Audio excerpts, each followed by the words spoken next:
Hello and welcome to Coffee with Dr. Carla. I'm Dr. Carla. This is Danielle, and we're glad that you're here with us today. Our goal is to talk about some mental health related issues and hopefully start to erase the stigma that surrounds those issues. So today we're going to talk a little bit about choking under pressure.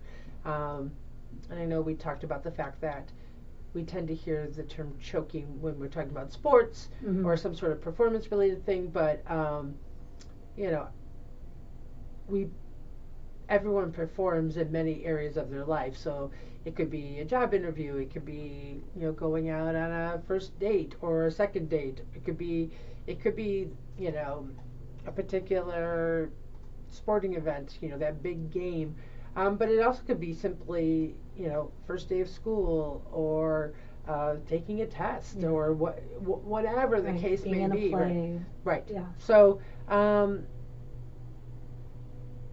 So one of the things that I find is that just because somebody, quote, chokes under pressure, and we look at where that moment is that they're, that they kind of hit that wall, somebody might say, well, what's the big deal? That's not a pressure moment. And then the person's like, oh yeah, it's the worst, right? And so this is really about each of our emotional realities and our perspectives that make such a big difference. So, yes, absolutely, because we can deal with stress. When stress turns into pressure, it is really a byproduct of like how you're viewing the situation. And the reality is, when we believe that there is pressure to perform, there's an expectation somebody around us has, and it could be our own, thoughts about ourselves. That's the expectation. And if I don't hit this mark, there will be a consequence. When the pressure is so high, we actually, and we don't deal with it well, we actually experience a malfunctioning of the prefrontal cortex, which is exactly what we need to be functioning well to be able to just do what you've already been primed to do. You've already know how to take that test. You studied your butt off. You already know how to make those free throws. You know how to get out of the block. Right. You know how to jump the hurdle. You've done this over and over.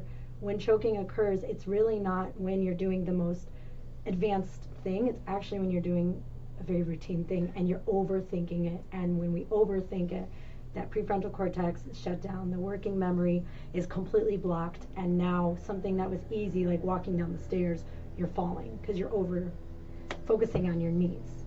Right, yeah. So, and it's interesting, this idea of the messages that you're receiving from your environment, right? I could think of a variety of situations where they've been very explicit, like, this is the moment that if you don't, convert this to a win, everything's going to be lost, that type of thing, or, you have to get an A on this test, otherwise you're not going to pass the course, or whatever the case may be. Yeah. Here's my last ditch effort to get that job. So there's a lot of that talk. Right. But I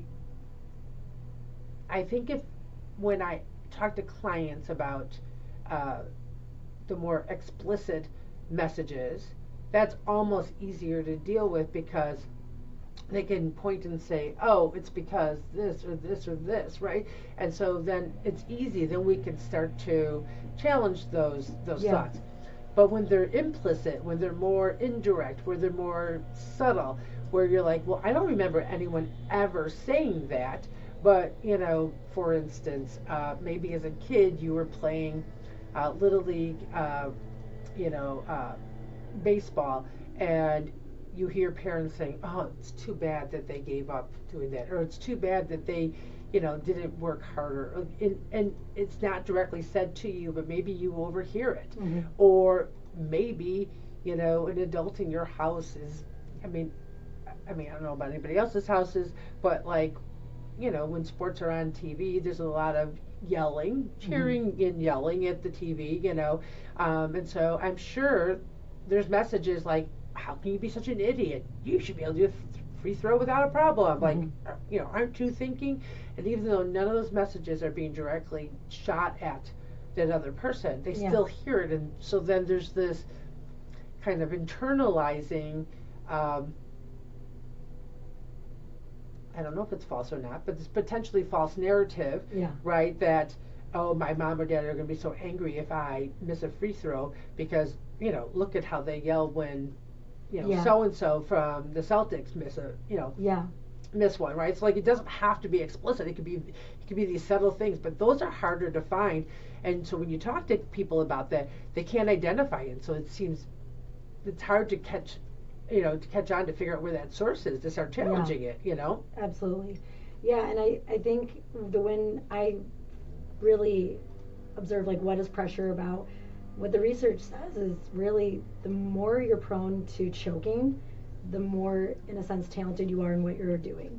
So when you break that down, it's that if you're more prone to choking, it's because you have a lot more pressure because you know what your skill sets are, you know what your strengths are, you know what you're capable of, and they're right there. When you highlight that for yourself, now the stakes are on because you said they're on, because there is something to lose. So I really view choking as an opportunity to recognize, like, it's almost like a privilege or a really big strength that you might be more prone to choking because you do have pressure, but not to let that pressure compound, but actually talk about it. And it's kind of this whole idea, if I talk about suicide, I'm going to increase suicide.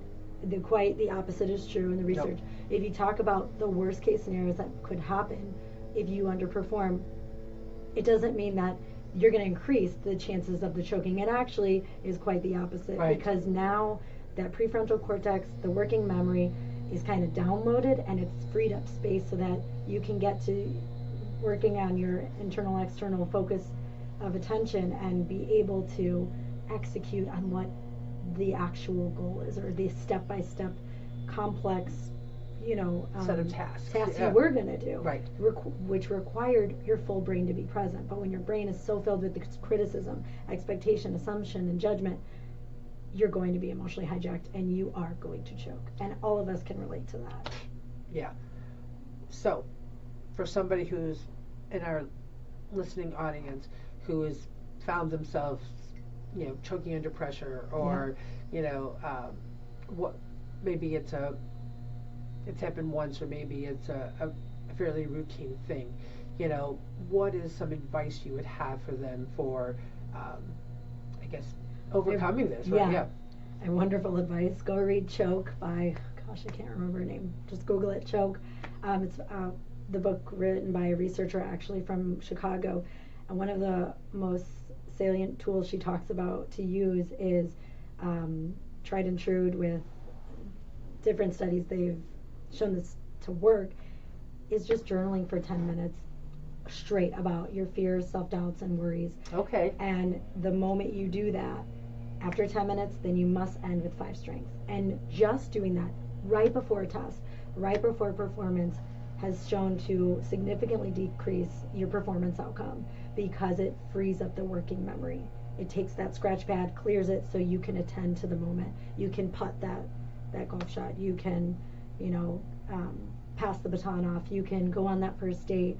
You can do the presentation and be there. And I think that's wildly helpful because it's such an easy tool to use. I was going to say, so simplistic. So simple. So you don't need anyone. 10 minutes of dumping.